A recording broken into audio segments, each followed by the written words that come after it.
Carta do apóstolo Paulo aos Romanos, capítulo 2.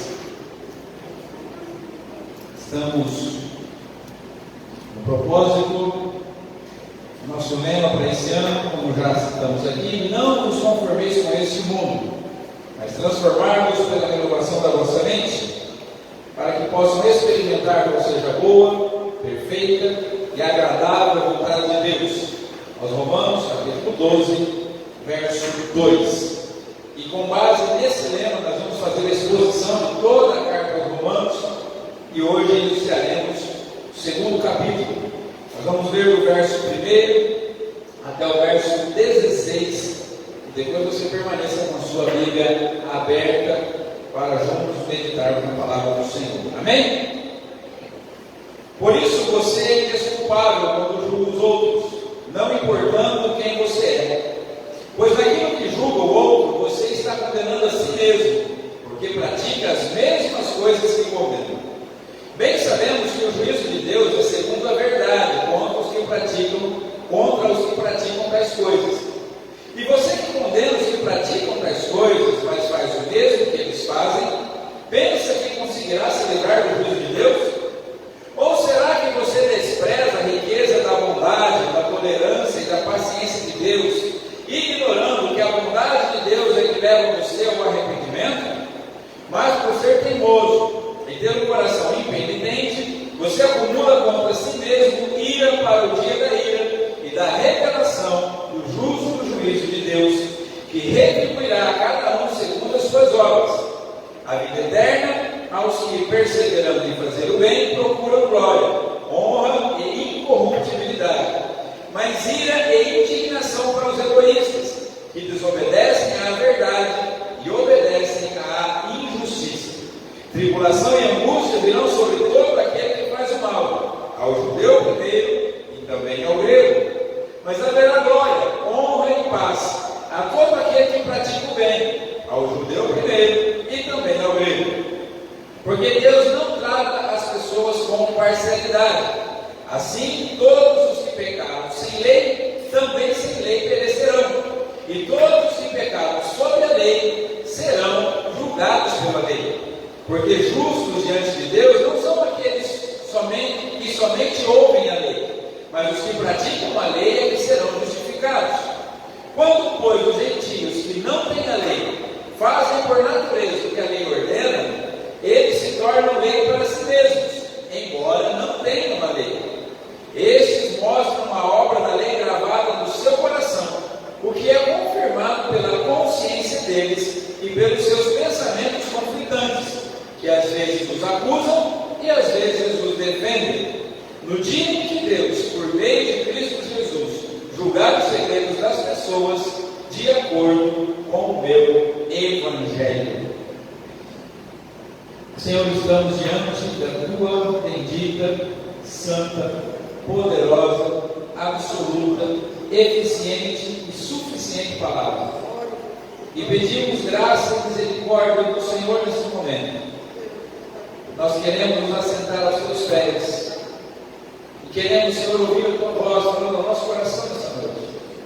Queremos que o Teu Espírito Santo nos conduza nesse processo, tanto nos apresentando diante de Ti, com base no mérito de Cristo e não no nosso, quanto nos fazendo compreender aquilo que o Senhor quer falar conosco. E não só nos dando compreensão, mas também, Senhor, aplicando a Tua palavra à nossa vida, para que sejamos conformados à imagem de Cristo, pela prática da palavra, cujo poder para a realização está também na graça e misericórdia do Senhor. Ser propício a nós pecadores nessa noite, suplicamos em nome de Jesus. Amém. Assentados. Tem uma canção muito bela do nosso irmão Anderson Freire, chamada Meu Hospital. E uma frase que chama bastante a minha atenção nessa canção é uma que diz: é tão difícil aqui ser feliz, para cada erro há um tribunal. E aí ele conclui a frase dizendo: ainda bem que dentro de mim sua presença é o meu hospital. Canção maravilhosa. Aliás, o o Anderson Freire tem várias canções maravilhosas que falam ao nosso coração. Estou dizendo isso porque o apóstolo Paulo, no seu primeiro capítulo, ele fala sobre a corrupção de toda a humanidade, com ênfase principalmente no pecado, na desobediência, na rebeldia dos gentios.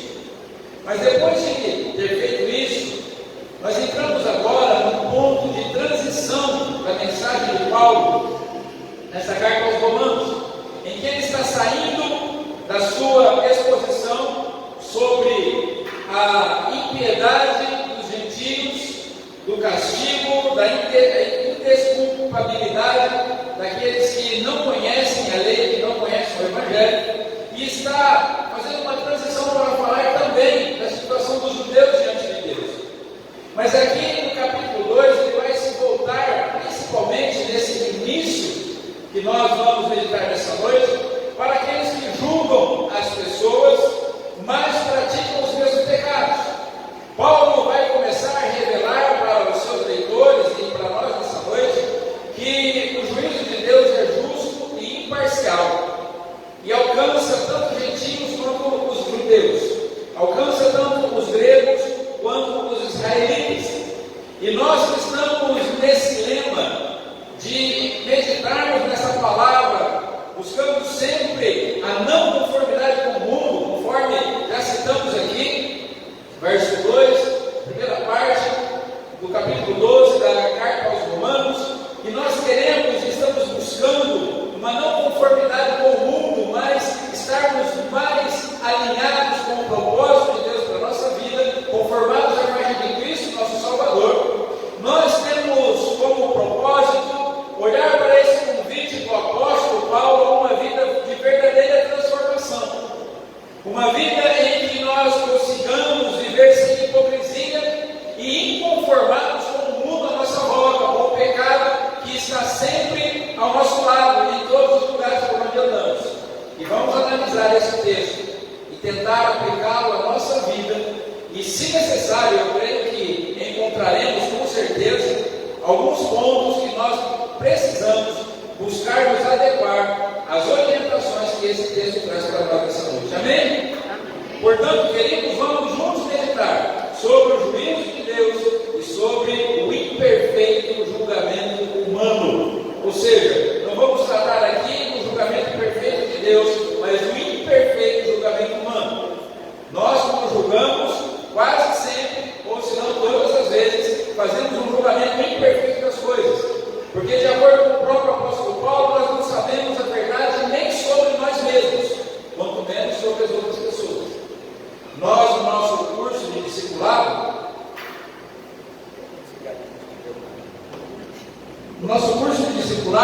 nós temos 4 aulas que falam sobre o desafio de dominar a língua. E lá nós aprendemos que devemos evitar julgamentos, evitar condenações, evitar proferir julgamentos, porque nós não sabemos a verdade sobre os outros, não sabemos a verdade nem sobre nós mesmos, não temos conhecimento de todas as coisas. Portanto, o nosso julgamento é sempre imperfeito, ao passo que o juízo de Deus é sempre perfeito. Deus sempre tem razão, Deus sempre está certo. Amém? Amém. Então nós vamos caminhar por esse texto, e você creio que esteja com a sua Bíblia aberta, e o apóstolo Paulo vai tratar de 4 aspectos que nós precisamos meditar nessa noite. O primeiro deles está no verso 1 ao verso 3, que fala sobre a hipocrisia daqueles que julgam os outros. A nossa segunda sessão, ela compreende o verso 4, que é um chamado ao arrependimento. A terceira sessão desse texto, sobre o qual vamos meditar, fala sobre o juízo de Deus segundo as obras, que está contido dos versos 5 até o verso 8. E por último, em quarto lugar, nós vamos ver o apóstolo Paulo tratando sobre o julgamento de Deus, que é impessoal e universal, dos versos 9 até o verso 16. Para que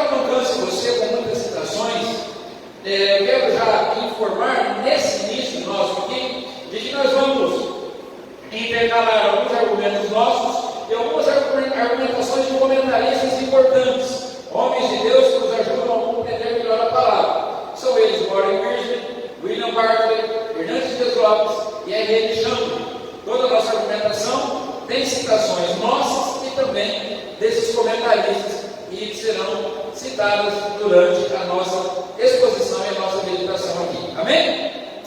Passamos então a entendermos a nossa primeira seção desse texto, os versos 1 a 3, que fala sobre a hipocrisia daqueles que julgam os outros. E a base nossa está no verso 1 que diz: portanto, você que julga os outros é indesculpável, pois está condenando a si mesmo naquilo que julga, visto que pratica as mesmas coisas. O apóstolo Paulo está olhando aqui agora e falando com aquelas pessoas que se acham melhores do que os outros, aquelas pessoas que, vendo o pecado alheio, elas se acham no direito de julgar o irmão, de julgar o semelhante, de julgar o próximo.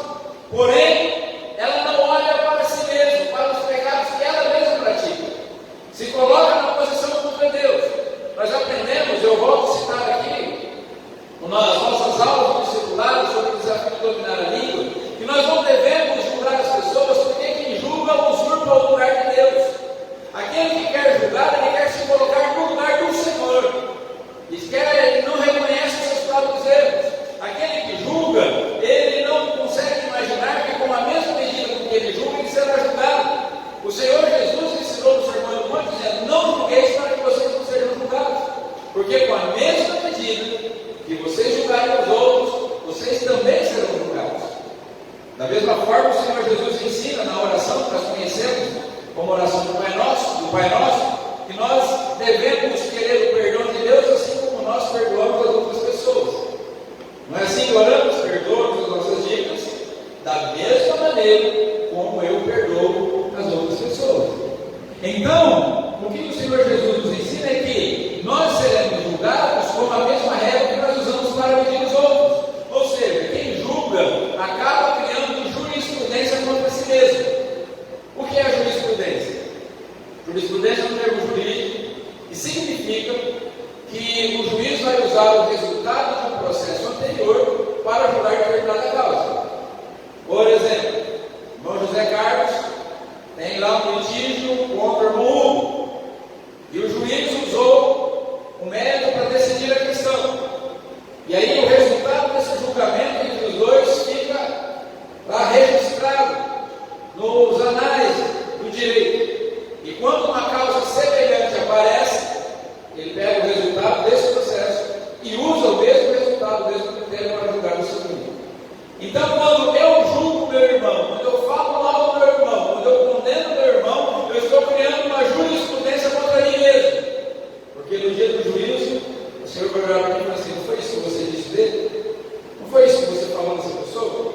Não foi dessa forma como você julgou que você julgou? E Jesus diz lá no Sermão do Monte: porque pelas suas próprias palavras você será julgado, e pelas suas próprias palavras você será condenado. Então, aqui Paulo está chamando a atenção para aqueles que hipocritamente julgam as pessoas. E esse texto também nos ensina que a tendência humana é criticar os outros enquanto nos desculpamos pelos nossos próprios pecados. Nós temos muita facilidade em condenar as pessoas enquanto explicamos os nossos próprios erros. Aprendemos isso no curso do Homem ao Máximo. Nós estudamos essa matéria, que nós temos muito rigor para julgar o pecado alheio, mas somos muito condescendentes com o nosso próprio erro, ou com o erro daquelas pessoas que nós amamos. Então, sim, eu quero muito que uma pessoa que cometeu um crime seja condenada, que apodreça na cadeia, que seja aplicado pena de morte, se possível. Mas se fosse o meu filho, eu não teria que fazer assim. Se fosse comigo, aí eu conseguiria de alguma forma arrumar uma justificativa. E é geralmente assim que nós nos comportamos. O pecado do irmão merece julgamento, o pecado do irmão merece punição, mas para o meu pecado tem desculpa. Para o meu pecado eu consigo explicar. As minhas falhas, os meus erros, eles não podem ser colocados à mostra, mas eu posso apontar o erro dos outros. Tem um ditado muito antigo, de vez em quando nós já vimos citar: macaco senta-se empurrado e fica apontando o rabo do outro, não é? Fica criticando o outro. E o texto está falando justamente disso, dessa hipocrisia, do julgamento hipócrita que revela um coração endurecido sem arrependimento. Esse texto enfatiza que ninguém vai escapar do juízo de Deus, porque o Senhor conhece todas as coisas. No meio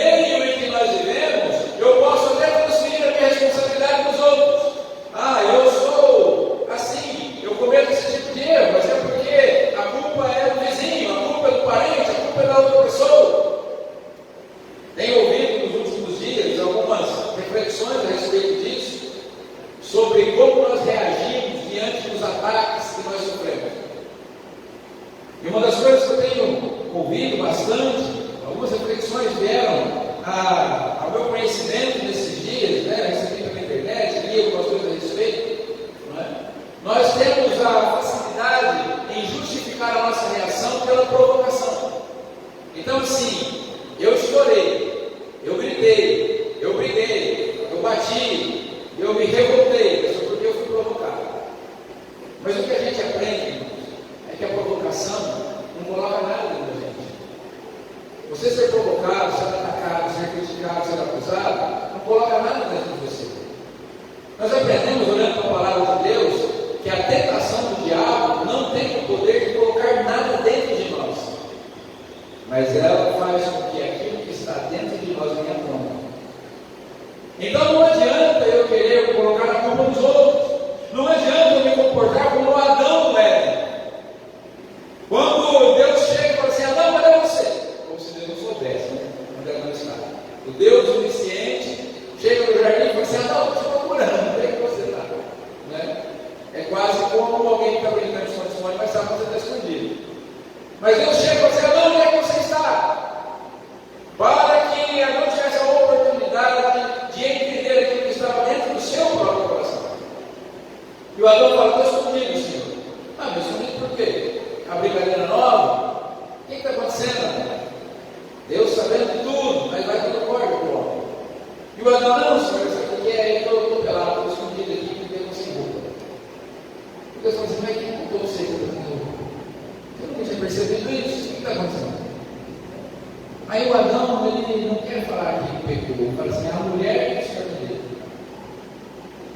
ela me deu do fruto e eu comi. Parafraseando o que Adão disse, ele está falando assim: Senhor, eu estava tranquilo, sossegado, levando a minha vida, pondo o nome dos bichos aqui, não pedi mulher nenhuma para o Senhor, e o Senhor veio aqui e me arrumou essa confusão. Então, nas palavras de Adão, que Adão está dizendo o seguinte: Senhor, a culpa é sua e não minha. Tem um desenho de televisão, o Homer Simpson diz assim: a culpa é minha, quando eu quem eu quiser, porque é o que a gente faz. Então aqui o texto está dizendo que o ser humano ele tem uma capacidade fantástica para transferir culpa, transferir responsabilidade. Olha, eu fiz um compromisso com você, mas eu não vou honrar o compromisso porque o fulano lá me passou perto. Olha, eu me comprometi a ser fiel ao meu casamento, mas é que eu fui tentado. Olha, eu me comprometi a ser um bom pai, um bom marido, mas é que outra pessoa lá fez isso e as circunstâncias mudaram. Transferência de culpa, transferência de responsabilidade, e nós queremos a todo custo fugir da nossa responsabilidade, das consequências das nossas escolhas. Porque, irmãos, nós estamos vivendo hoje, nesse exato momento, o resultado das escolhas que nós fizemos. Os nossos problemas e as nossas vitórias não tem culpa de ninguém, a não ser nossa mesma. Nós estamos aqui por causa das escolhas que nós fizemos, seja para o bem, seja para o mal. E não adianta transferir a responsabilidade. Não adianta: a culpa é do meu pai, a culpa é da minha mãe, a culpa é do governo, a culpa é da economia, a culpa é do pastor, a culpa é da igreja, a culpa é sei lá de quem, do marido, da esposa, do filho, do pai, da mãe. Então, o que o apóstolo Paulo está dizendo assim: olha, você que está julgando todo mundo e esconde o seu próprio pecado e tenta se justificar de alguma forma, saiba o seguinte: você também tem um desculpado diante de Deus, porque Deus julga todas as coisas retamente, Ele conhece todas as coisas, conhece o nosso coração, e não adianta estar enganado a Deus.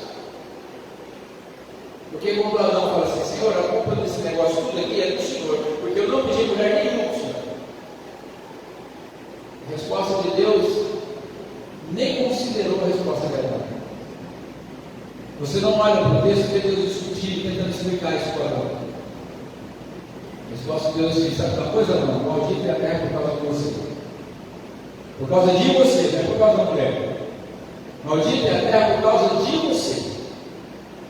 E agora você vai morrer, você tem que trabalhar, a terra vai produzir pragas e ervas daninhas,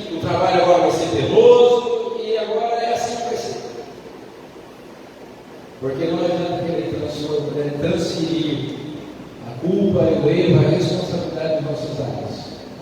Antes de julgar os outros, nós precisamos olhar para o nosso próprio coração. Nós precisamos olhar para a nossa própria vida. O Senhor Jesus nos chama a olhar primeiro para o nosso coração, antes de querermos apontar os erros dos outros. O chamado de Jesus é para um arrependimento genuíno e não para uma vida de hipocrisia. Não adianta eu e você decorarmos a Bíblia, lermos a Bíblia, cantarmos louvores, frequentarmos cultos, irmos à reunião de oração, termos o nosso nome no rol de membros, sermos dizimistas, ofertantes, se o nosso coração não for um coração arrependido, um coração quebrantado diante do Senhor.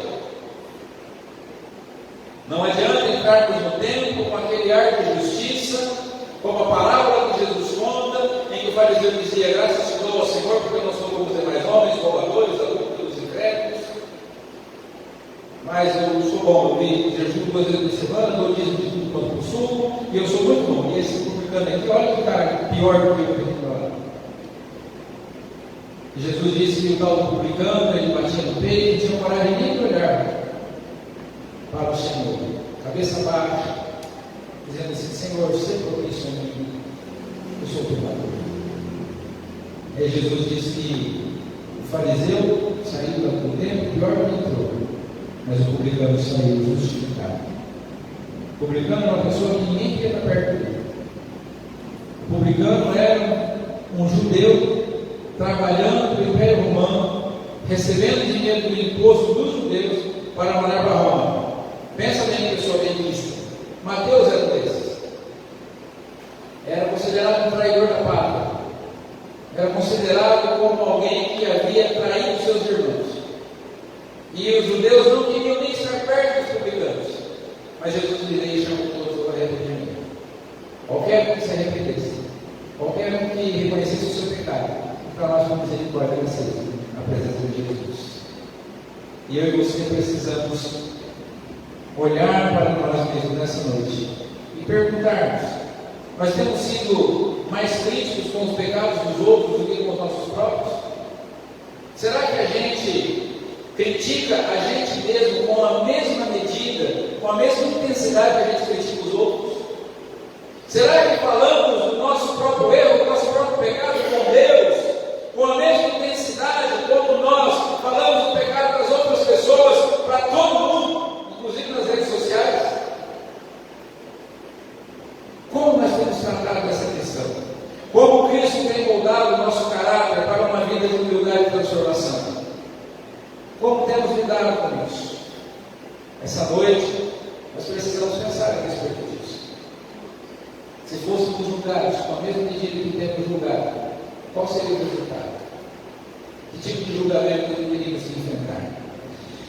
Segunda seção do nosso texto, verso 4, e somente ele, não é que vai na base para a nossa reflexão aqui, diz assim: ou será que você despreza a riqueza da bondade, da tolerância, da paciência de Deus, ignorando que a bondade de Deus é que leva você ao arrependimento? A palavra paciência aqui é a tradução do termo grego, que é descrito como anoque, que significa trégua. Nós vimos nos noticiários aí, durante o dia de hoje, que foi iniciada uma trégua entre o grupo terrorista Hamas e o exército de Israel. Eles determinaram uma trégua, um cessar-fogo, troca de prisioneiros, para tentar de alguma forma negociar o final da guerra. Mas a guerra não acabou. A guerra não terminou. Então, quando o apóstolo Paulo fala sobre a paciência de Deus, ele não está dizendo que Deus vai deixar para lá os nossos pecados, mas sim que o Senhor resolveu, por sua bondade, por sua misericórdia, por seu amor, cessar por algum tempo a inimizade, a hostilidade com o ser humano. Mas essa trégua, essa cessação e essa paciência tem um limite. A paciência de Deus tem um limite. Você vai olhar para a pessoa que está do seu lado aí e fala assim: a paciência de Deus tem um limite.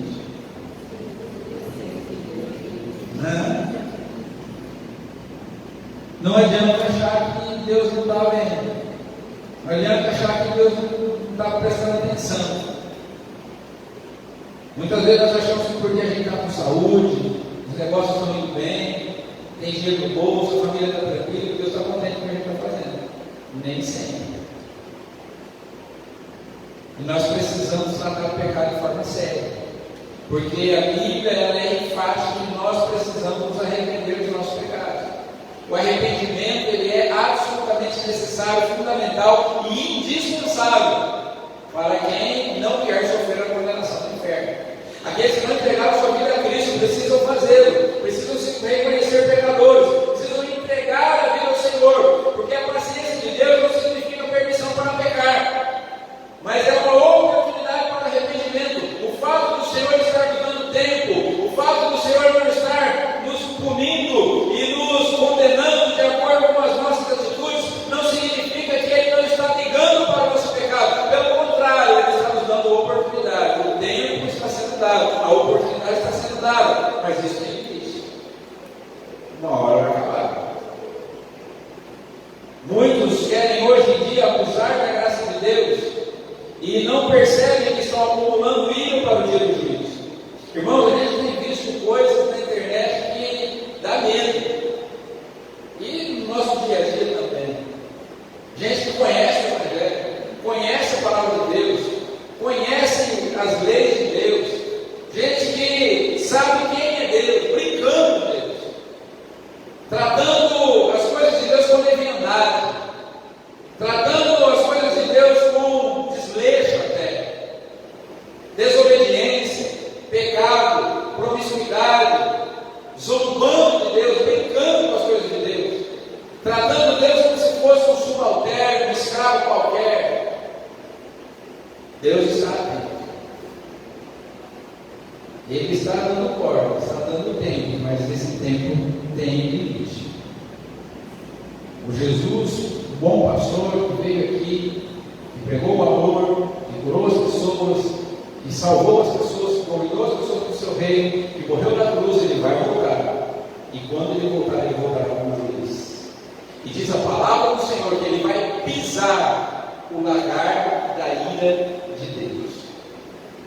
Essa semana eu estava passando uma reportagem na televisão sobre produção de vinho. Eles estavam mostrando como o vinho era fabricado antigamente. As uvas eram pegas e colocadas num espaço grande, tipo uma grande bacia, vamos usar um termo assim. E as pessoas entravam ali para pisar as uvas, para que elas fossem esmagadas e depois levadas para a fermentação para se tornar o vinho. Então é justamente isso que Deus vai fazer. Deus vai pegar todos nós, vai jogar dentro de uma bacia. E o nome dessa bacia é a ira de Deus, o lagar da ira de Deus. E Jesus virá para pisar o lagar da ira de Deus, para cumprir a justiça de Deus contra todos aqueles que se recusaram a se arrepender, que se recusaram a reconhecer Jesus como seu Senhor. Por isso nós precisamos ficar muito atentos, porque Deus não deseja a perdição do pecador. Deus quer que todos cheguem ao arrependimento, mas para aqueles que rejeitarem o seu convite, para aqueles que rejeitarem a sua benevolência, a sua paciência, a sua bondade, a sua longanimidade, não haverá escape. Jesus ele é a expressão máxima da paciência e da bondade de Deus. O Senhor está nos dando tempo. Hoje é o dia aceitável.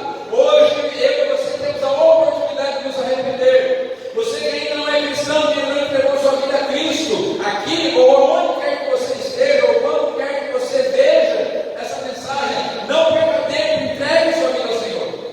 Ele está dando tempo para nos arrependermos, mas nós não podemos tratar a graça de Deus com negligência. Nós não podemos usar a graça para cairmos em desgraça. Hoje a graça de Deus está banalizada. As pessoas acham que graça significa que Deus não se importa, que Deus só é amor e que tudo está bem, e a gente pode viver o que a gente quiser. Que a gente tem o direito de viver a nossa vida e ninguém tem direito de se meter na vida da gente. Nem Deus. Isso não é graça. Porque uma graça que não transforma não pode ser a graça de Deus. Então, queridos, a pergunta que fica para nós com relação a isso é: nós temos aproveitado essa paciência de Deus para nos arrependermos verdadeiramente? Será que eu e você temos olhado e falado assim: Senhor, o Senhor não nos destruiu ainda, obrigado, Senhor. porque eu poderia ter sido destruído por causa do meu pecado. Pelo que eu tenho feito, tinha sido exterminado. O Senhor teve misericórdia de mim, então eu quero me arrepender.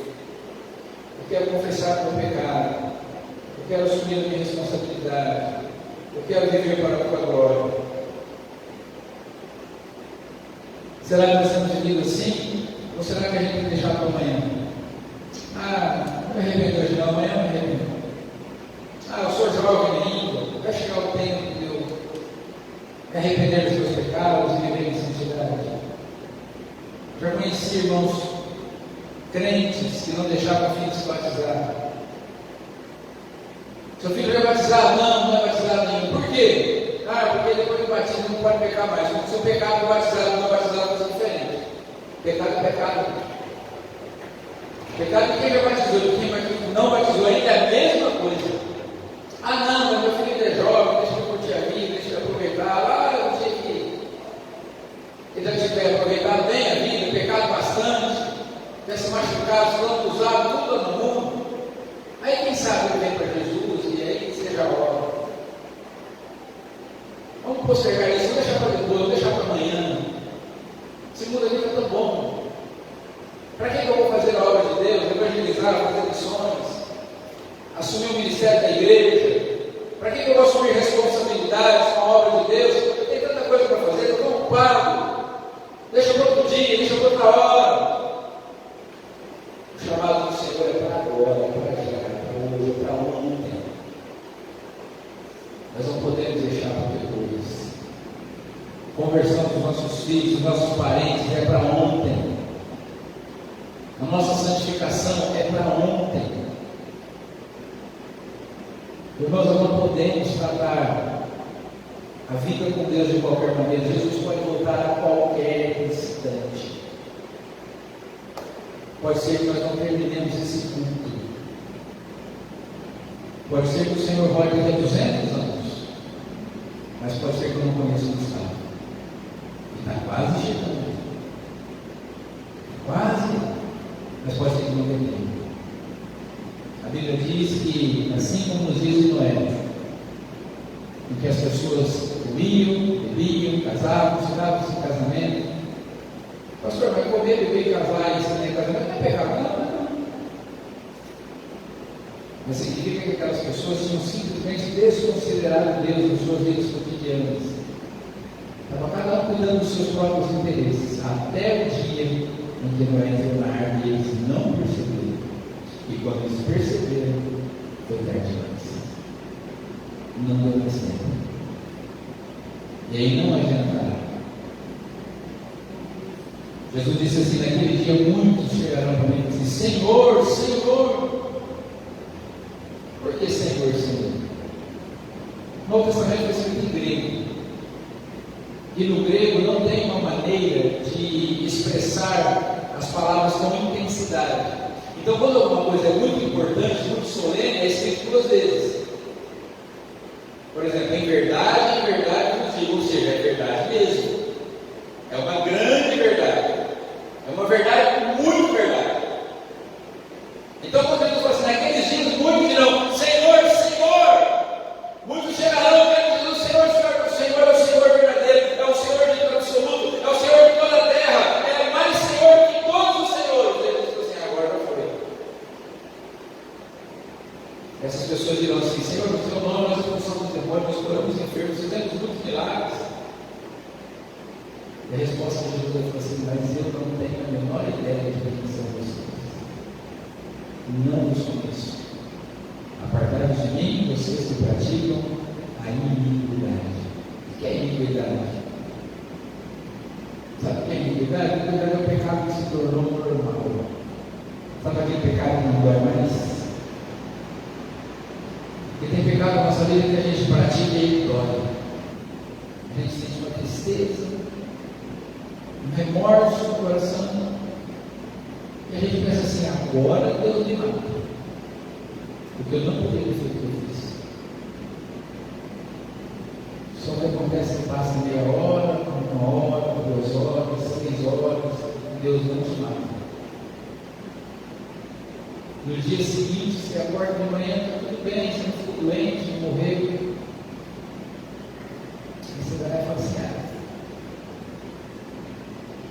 Deus não me matou, então vou fazer mais uma vez. Só mais uma. Aí já não vai tanto mais. E na terceira, na quarta, você está acostumado. Ao ponto de que você pratica esse pecado de forma natural. Isso é iniquidade. Pecado é um estilo de vida que não dói, não causa sofrimento. Você continua na igreja, você continua no ministério, continua fazendo a obra do Senhor, mas está vivendo em iniquidade. E Jesus disse assim: não adianta nada me chamar de Senhor, Senhor, e continuar praticando a iniquidade, porque naquele dia receberemos essa sentença de que não poderemos estar na presença do Senhor porque Ele é santo. Então, irmãos, nós temos aproveitado essa paciência de Deus e temos deixado para amanhã essa decisão. Temos aproveitado dizendo: Senhor, obrigado porque o Senhor não me destruiu, eu quero mudar a situação hoje, quero mudar a minha vida agora, não vou deixar para amanhã. Terceira sessão aqui do nosso texto, você vai acompanhar aí do verso 5 ao verso 8, vai falar sobre o juízo de Deus segundo as obras. E o centro do nosso texto é o verso 6, que diz assim: Deus retribuirá a cada um segundo as suas obras. Irmãos, nós entendemos que a salvação é pela graça. Nós não somos salvos pelas obras, somos salvos pela graça. Versículo meu preferido da Bíblia. A Bíblia é toda maravilhosa, mas eu gosto mais de Efésios 2:8. Pela graça sois salvos, por meio da fé. E isso não vem de vós. Isso o quê? A fé é o dom de Deus, não vem das obras, para que ninguém se glorie. Nós somos salvos pela graça.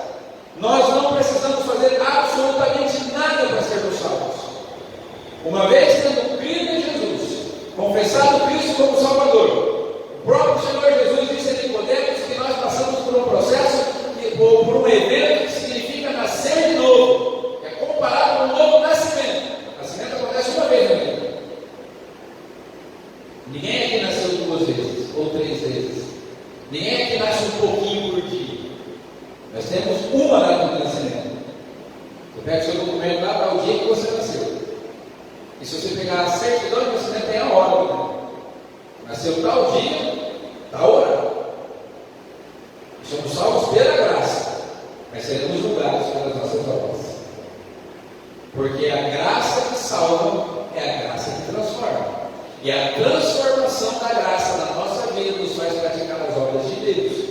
As obras que glorificam a Deus e exaltam o Senhor.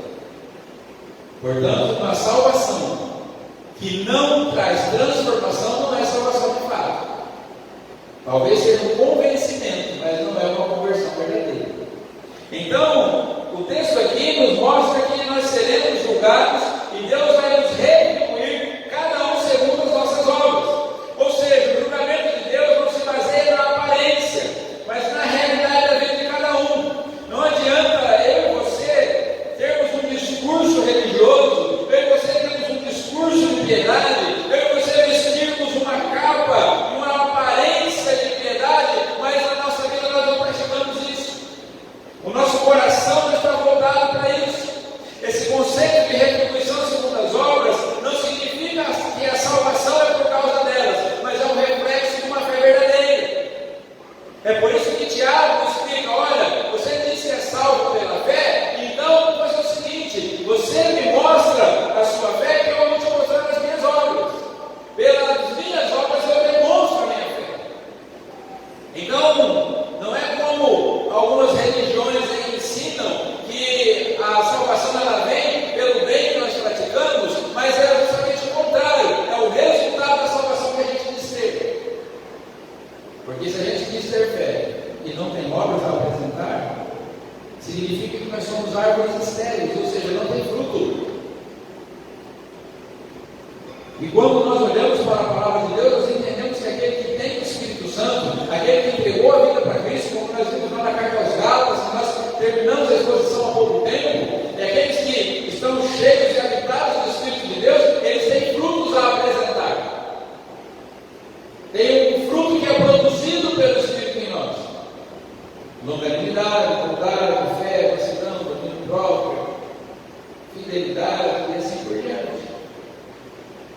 Então eu e você, nós precisamos entender que esse julgamento hipócrita que nós temos com relação aos outros não nos levará a lugar nenhum, pelo contrário, nos tornará apenas mais culpados. Nós precisamos entender que Deus está pacientemente nos dando a oportunidade de nos arrependermos, porque no dia em que nós tivermos que nos apresentar diante dele, nós seremos julgados pelas nossas obras, não é pelas obras dos outros, não é pela obra do vizinho, não é pela obra do pastor. E esse julgamento de Deus é justo, e não haverá maneira nenhuma de eu e você tentarmos enganar Deus com uma religiosidade superficial. Não vai adiantar a gente chegar lá e falar assim: ah, Senhor, eu fui na reunião de oração todo domingo, durante toda a minha vida. Eu fui em todos os cafés de quarta-feira, não perdi nenhum. Senhor, eu sempre fui dizimista, sempre fui ofertante.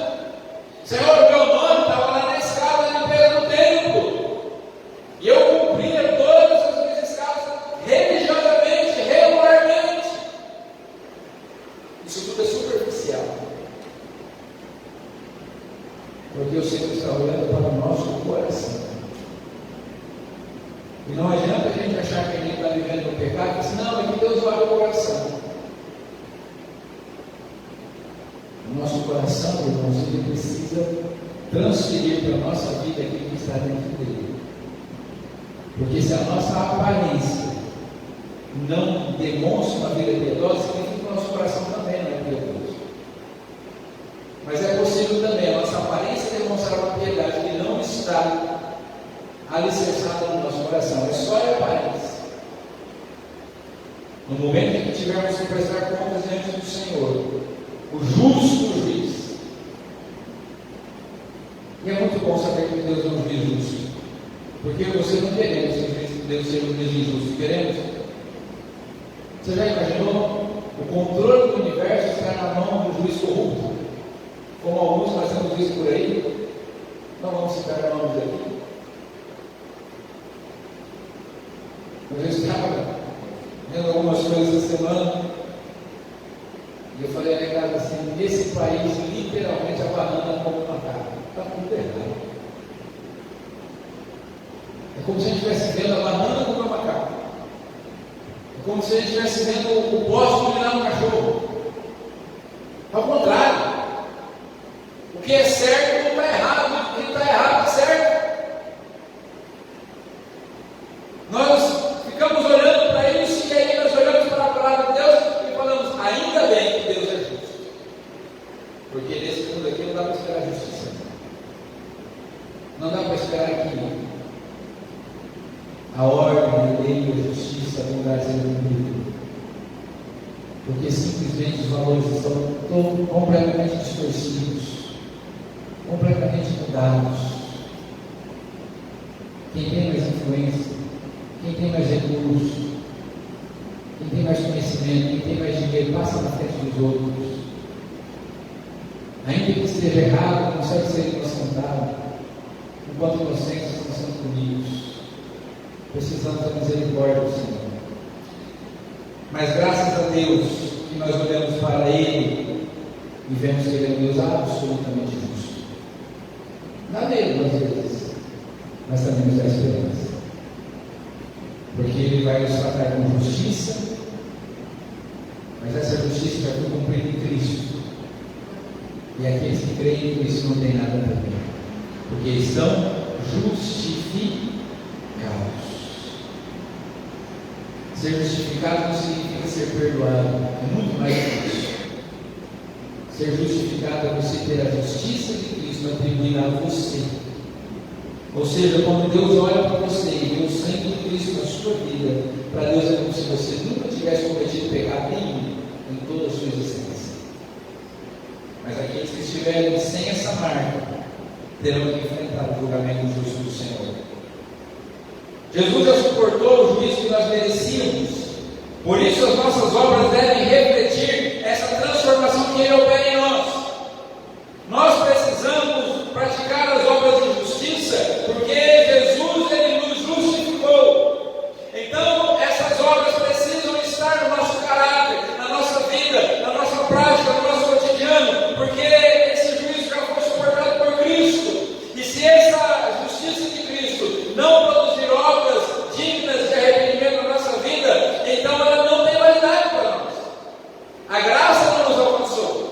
Não fomos salvos, não fomos transformados.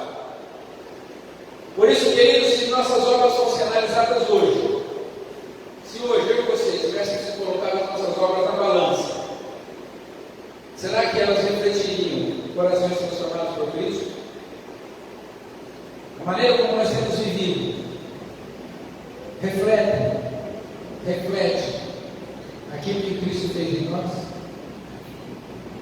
Ou será que parece que a gente simplesmente não conheceu o Evangelho, não conheceu Jesus?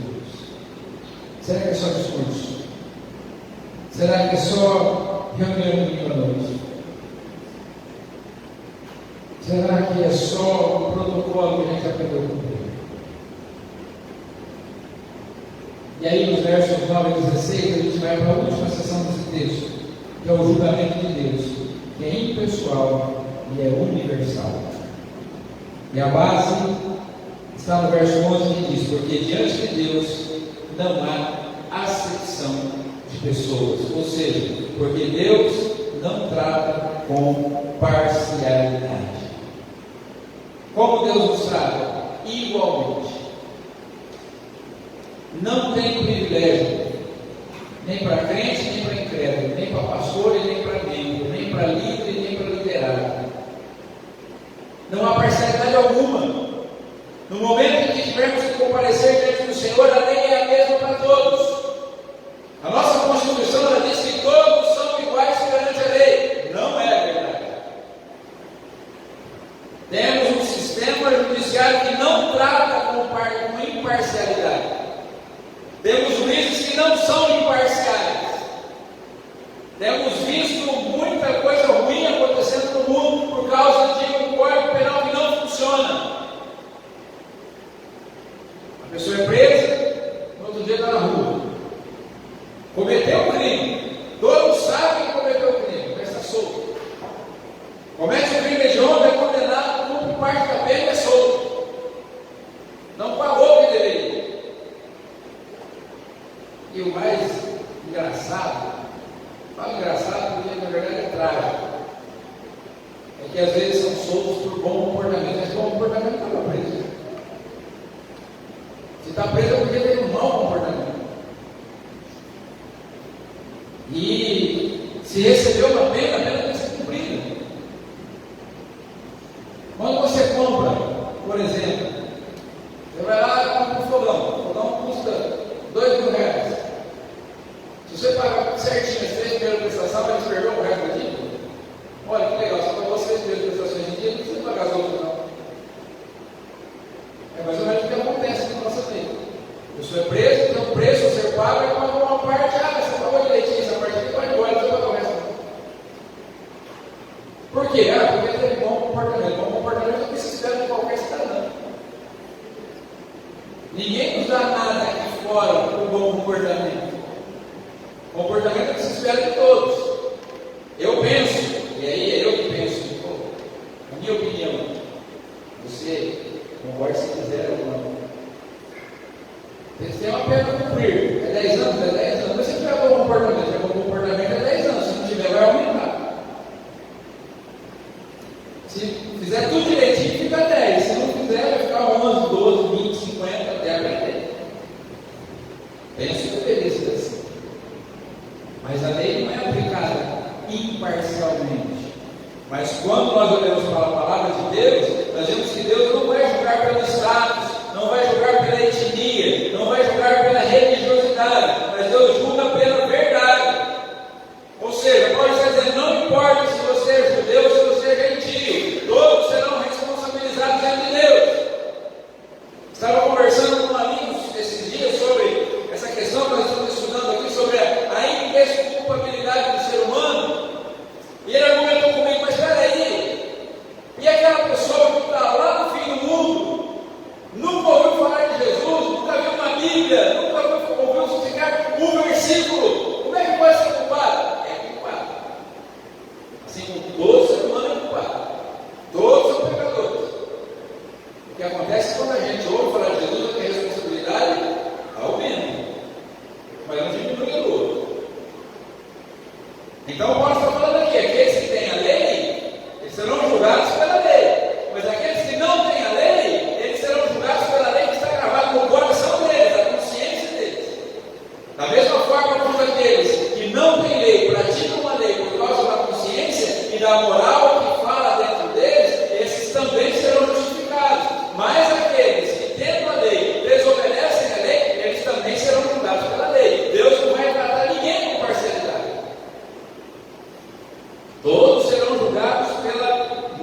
que os condena e que demonstra que eles precisam prestar contas diante de Deus.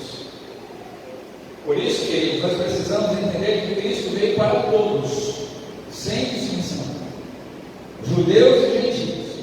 A graça de Jesus é suficiente para transformar qualquer pessoa, independentemente do que tenha feito, independentemente do seu passado. Se você foi criado na igreja, veio para a escola dominical, aprendeu a cantar 3 palavrinhas só, eu aprendi de cor, Deus é amor, lá, lá, lá, lá, lá, lá, a graça de Deus é suficiente para te salvar. Mas se você foi criado lá no fim do mundo, achando que a vaca era Deus, e não teve acesso ao Evangelho, a graça de Deus é suficiente para te salvar.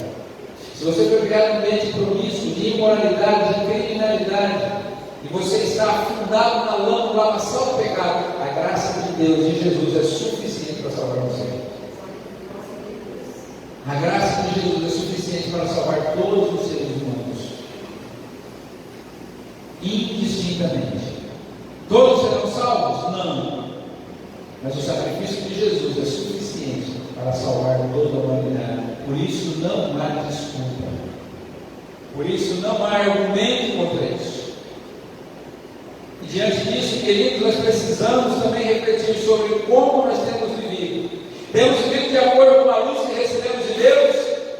Ou será que nós temos confiado apenas na nossa posição religiosa? Os judeus achavam que simplesmente pelo fato de terem nascido judeus, simplesmente pelo fato de serem da linhagem de Abraão, eles estavam salvos. Eles achavam que no final Deus ia resolver o problema deles. Muitos ainda acham.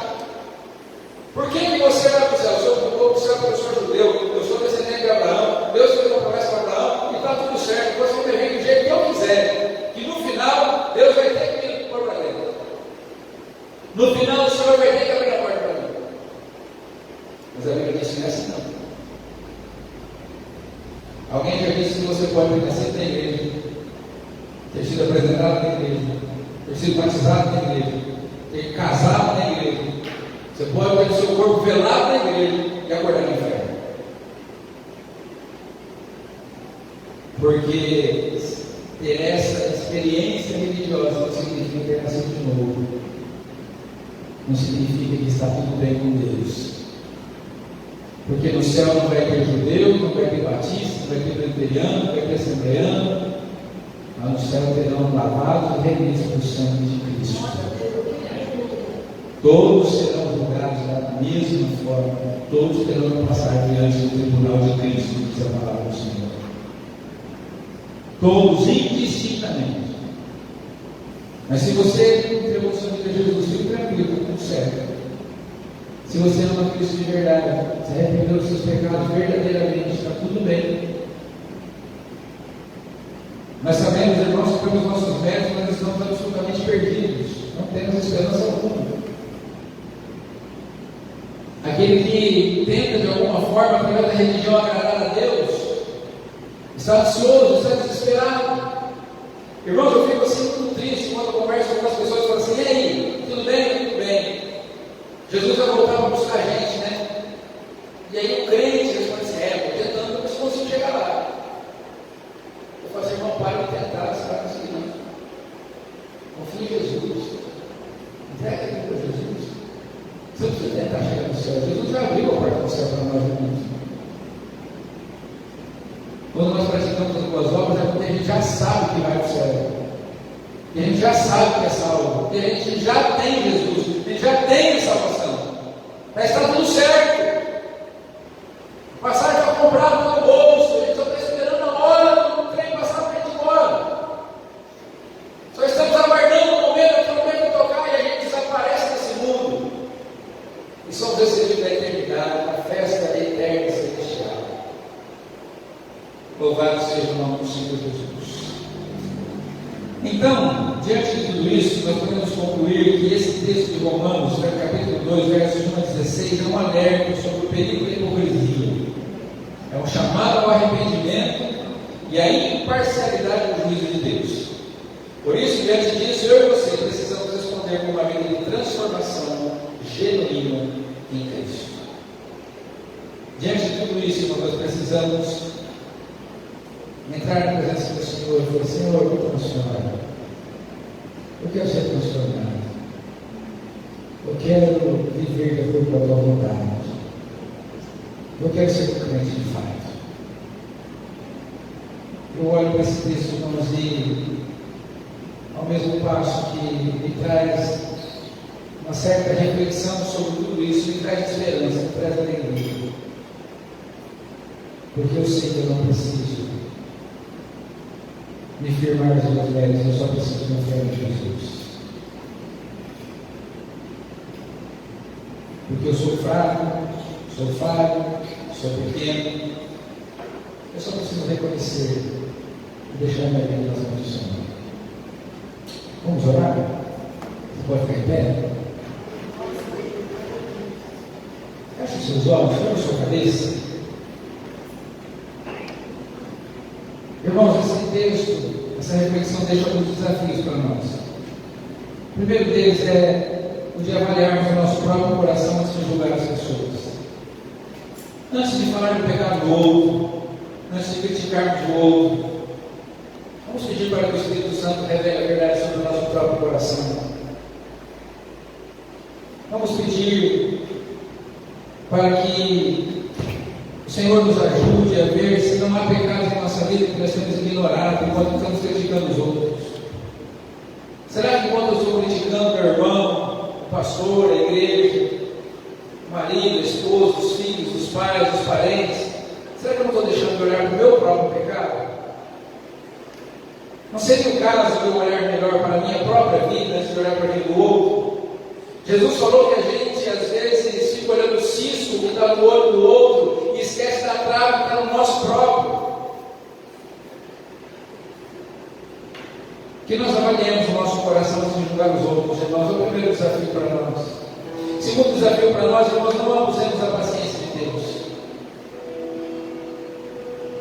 Se Deus não tem nos tratado de acordo com aquilo que nós merecemos, se Deus tem tido misericórdia de nós, não vamos olhar isso como fraqueza de Deus. Vamos agradecer pela misericórdia, pela paciência de Deus, vamos mudar de vida. Vamos falar assim: Senhor, obrigado porque o Senhor não me castigou até agora, vou mudar a partir de hoje.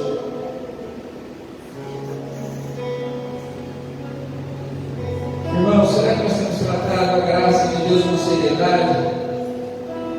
Que valor que nós temos dado para a graça do Senhor, para a misericórdia do Senhor? As misericórdias dele têm se renovado a cada manhã, elas são a causa de nós não sermos consumidos, mas que valor a gente tem dado para isso? Que eu e você possamos dedicar tempo para confessarmos os nossos pecados e buscarmos a transformação do Senhor. Que eu e você oremos todos os dias: Senhor, obrigado porque o Senhor não me castigou como merecia, me ajuda a mudar, eu quero ser transformado. Precisamos, irmãos, aceitar esse desafio com seriedade nessa noite. Terceiro desafio que esse texto nos deixa é que possamos viver uma vida, uma fé que seja refletida nas nossas obras. Irmãos, que ações nossas estão demonstrando a fé que nós professamos? Será que aquilo que nós fazemos demonstra a nossa fé? A maneira nossa de viver testemunha a nosso favor como cristãos ou contra nós? Nós possamos, queridos, nessa noite, escolher uma atitude, uma só que seja, para mostrarmos de forma prática a nossa fé. Seja no trabalho, seja em casa, seja aqui na igreja, onde quer que for. Pense a respeito sobre que atitude eu e você podemos tomar nessa noite, hoje, aqui, nesse lugar. Dizer: Senhor, a partir de hoje eu vou fazer isso, para demonstrar que eu realmente sou filho do Senhor. Talvez seja tratar melhor o marido, melhor a esposa,